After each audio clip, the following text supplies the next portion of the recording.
नमस्कार। मेरे दिन की शुरुआत सुबह 7:30 बजे होता है। सबसे पहले मैं ब्लैक कॉफ़ी लेता हूँ, क्योंकि मैं पिछले 2 दिनों से रूम पर नहीं था और मैं लखनऊ था, तो कल रात में लेट में पहुंचा। उसके बाद सुबह भी मेरा आज लेट हुआ। मैं ब्लैक कॉफ़ी पीते पीते अपने दोस्त से कुछ बात करता हूँ, क्योंकि हम दोनों लोग साथ में ही लखनऊ गए थे। और एक समय जब आप एग्ज़ाम की तैयारी करते हैं या फिर कुछ भी करते हैं, एक समय पर आपको कुछ रिस्पॉन्सिबिलिटी भी लेनी पड़ती है। समय कह सकते हो या फिर कह सकते हो एक एज के बाद आपको रिस्पॉन्सिबिलिटी भी लेनी पड़ती है और समय निकाल कर पढ़ाई भी करना पड़ता है। तो ये सब बेसिक चीज़ें हैं और ये सब आप सभी को भी ध्यान देना चाहिए, क्योंकि आप बहुत छोटे क्लास में तो है नहीं, आप कंपटीशन एग्जाम की तैयारी करते हैं, तो इन सब चीज़ों का आपको ध्यान देना पड़ता है। और जिस दिन मेरी पढ़ाई नहीं होती है, मैं कोशिश करता हूँ जब भी मैं फ्री टाइम निकाल पाऊँ। जैसे मैं लखनऊ जब था, तो वहाँ पर मैं यूट्यूब से या फिर मेरे जो छोटे से नोट्स थे, मैं उसी से पढ़ाई करता था। यानी मैं कोशिश यही करता हूँ कि मैं फ्री टाइम में भी जो हो सकता है मैं पढ़ाई करने की कोशिश करता हूँ। तो फिलहाल 2 से 3 दिनों से मेरी पढ़ाई बहुत खास नहीं हो पाया। 4 से 5 घंटे के आसपास ही पढ़ाई होता था। लेकिन मैं कोशिश करता था कि जब भी फ्री टाइम मिले, मौका मिले, मैं पढ़ाई करता था। क्योंकि एग्ज़ाम भी पास में है और आपको थोड़ा सा डिसिप्लिन भी रहना पड़ता है, क्योंकि कभी भी सही मौका आपके लिए कभी नहीं आता। अगर आप ये सोचें कि आपके लिए कोई स्पेशल टाइम आएगा, कोई समय आएगा तो आप उसमें अपना काम करेंगे, तो ऐसा नहीं होता है। आपको हर परिस्थिति में रहने का एक एक्सपीरियंस होना चाहिए, आपको सीखना चाहिए, क्योंकि कभी भी एकदम परफेक्ट टाइम कभी भी नहीं होता है। आपको उस टाइम में अपना बेस्ट देना पड़ता है, क्योंकि जब आप हमेशा परफेक्ट टाइम के लिए अगर परेशान रहेंगे तो वो समय निकलता चला जाएगा और आपके पास कुछ भी हाथ में नहीं बचेगा।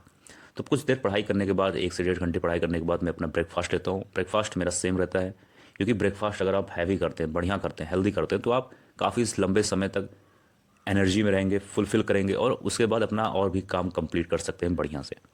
तो उसके बाद हम लोग ब्रेकफास्ट करते हैं साथ में, क्योंकि हमारे जो दोस्त इस समय आप देख रहे हैं स्क्रीन पर, इनको टाइफाइड हो गया था। टाइफाइड हो गया था, ज़्यादा मतलब ऐसा कुछ बहुत ज़्यादा नहीं था, बस फीवर वगैरह था। और उसके बाद हम लोग ब्रेकफास्ट करते करते थोड़ा डिस्कशन करते हैं पढ़ाई के बारे में, न्यूज़ के बारे में, जो भी करंट न्यूज़ चलते हैं उसके बारे में हम लोग बात जरूर करते हैं। चाहे बाइक पर रहते हो या फिर हम लोग रूम में कुछ खाते पीते हो, तो कहीं ना कहीं करंट मुद्दे पर बातचीत होता ही रहता है, वो किसी भी सेक्टर में हो सकता है। और हम लोग को पोहा ख़त्म करने के बाद मार्केट जाना था, यानी कि हॉस्पिटल में जाना था, क्योंकि जैसा मैंने बताया मेरे जो दोस्त हैं इनको टाइफाइड हो गया था। लेकिन टाइफाइड हो गया था दोस्तों, लेकिन खाने में कोई भी परहेज नहीं करते हैं। आप देख सकते हो चटपटा पोहा इनको अच्छा लग रहा है, कितना भी मना करो ये मानते नहीं हैं। दोस्त हैं, दोस्त के साथ आपको सही समय बिताना चाहिए, और हो सके तो दोस्त के साथ समय बिताइए, साथ दीजिए। लेकिन बहुत कम ही दोस्त ऐसे होते हैं जो आपके सच्चे दोस्त होते हैं। तो दोस्त का भी सिलेक्शन आपको बहुत सोच समझ कर करना चाहिए, क्योंकि अगर दोस्त आपका सही है और आपको सही गाइड करता है, तो जाहिर सी बात है आपकी कितनी भी डिफिकल्ट जर्नी हो आपके लिए आसान हो ही जाता है। तो खान पान पर भी ध्यान दीजिए, स्वास्थ्य पर ध्यान दीजिए। अब जैसे हम लोग 3 दिनों से बाहर थे, तो पानी सही से इनका इंटेक नहीं हुआ और हो सकता है कुछ उल्टा सीधा चीज़ खा ली होंगी, जिससे टाइफाइड हल्का सा हो गया था। उसके बाद हम लोग को जाना था जिम, तो मैं पर्सनली अपने जिम जाने से पहले मैं अपना प्री वर्कआउट मील लेता हूँ, जो कि मेरा एवरीडे सेम रहता है। और प्री वर्कआउट मील खाते खाते रूम की साफ़ सफाई थोड़ा बहुत देख लेता हूँ, और जो मुझे बैग में जो सामान पैक करना होता है जिम के लिए, जैसे लोवर टी शर्ट अदर सारी चीज़ें, मैं उसको पैक करता रहता हूँ। और पढ़ाई इस समय कम समय मिलता है, तो मैं कोशिश यही करता हूँ कि रात में या फिर सुबह जल्दी उठकर ही पढ़ाई करता रहूँ, क्योंकि देखिए परफेक्ट समय कभी नहीं मिलता है। ये जब मिलता है जब आप स्कूल लाइफ में होते हैं, 9, 10, 12th में। हो सकता है ऐसे बच्चों को परफेक्ट टाइम मिल जाता हो, लेकिन जब आप ग्रेजुएशन में जाते हैं, एग्जाम की तैयारी करते हैं, जब आपको उम्र 22, 25, 24 एटलीस्ट होने लगता है, तो आपके पास फैमिली प्रेशर, कई सारे प्रेशर होते हैं, फैमिली, सोशल, सब कुछ प्रेशर होता है, जिससे आपको एकदम परफेक्ट टाइम नहीं मिल पाता। और आप सभी को ये सब ध्यान भी देना चाहिए, कभी भी सब समय एक जैसा नहीं होता है।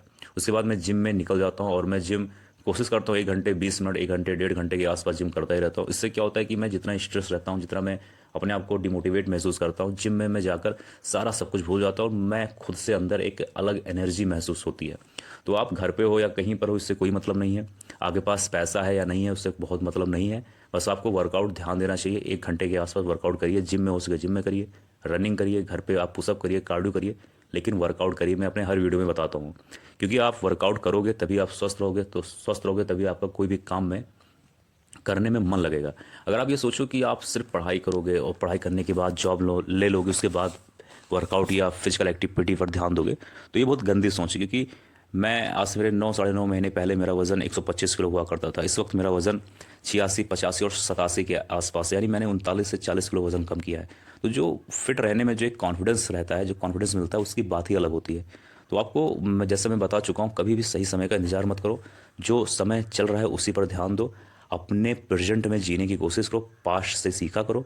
जब आप पास्ट से सीखोगे और अपने प्रेजेंट में काम करोगे, फ्यूचर ऑटोमेटिक आपका अच्छा होता जाएगा। बहुत सारे लोग ओवर थिंकिंग इतना करने लगते हैं कि अपने प्रेजेंट को वो सही से एंजॉय नहीं कर पाते और उनका पास्ट तो खराब ही रहता है, साथ ही साथ फ्यूचर भी ख़राब कर लेते हैं। तो ये सब छोटी छोटी चीज़ें आप सभी को ध्यान देना चाहिए।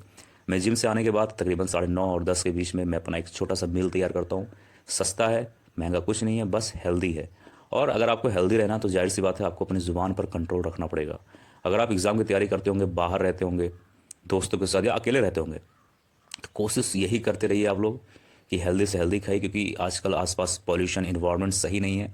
तो अगर आप अपने आप पर ध्यान नहीं देंगे, एक्सरसाइज नहीं करेंगे, हेल्दी नहीं खाएंगे, तो बीमार आप आराम से हो जाएंगे। और जब बीमार हो जाएंगे तो ना आप पैसा कमा पाएंगे, ना आप पढ़ पाएंगे, कुछ भी नहीं कर पाएंगे। तो हेल्थ पहले रखिए, फिर पढ़ाई करिए। पहले पढ़ाई उसके बाद हेल्थ, ऐसा कभी मत करिए। मैंने किया है, मैं महसूस करता हूँ उस चीज़ को। जब मैं एग्ज़ाम की तैयारी कर रहा था 2020-21 में, तो मैंने इस चीज़ को फेस किया है। लो कॉन्फिडेंस में हो जाएंगे आप। इसलिए फिट रहिए हमेशा। घर पे हैं तो आप सब करिए, माँ बाप से मिलिए, माँ बाप को ज़रूर समय दीजिए। अगर आप बाहर रहते हैं तो कोई बात नहीं, फ़ोन पे बात करिए, वीडियो कॉल करिए, महीने 1.5 महीने पे ज़रूर मिलिए। अगर आप घर में रहते हैं तो बात करिए आधे घंटे। दोस्त नहीं है तो दोस्त बनाइए, लेकिन अच्छे दोस्त, एकदम मैं बता दे रहा हूँ।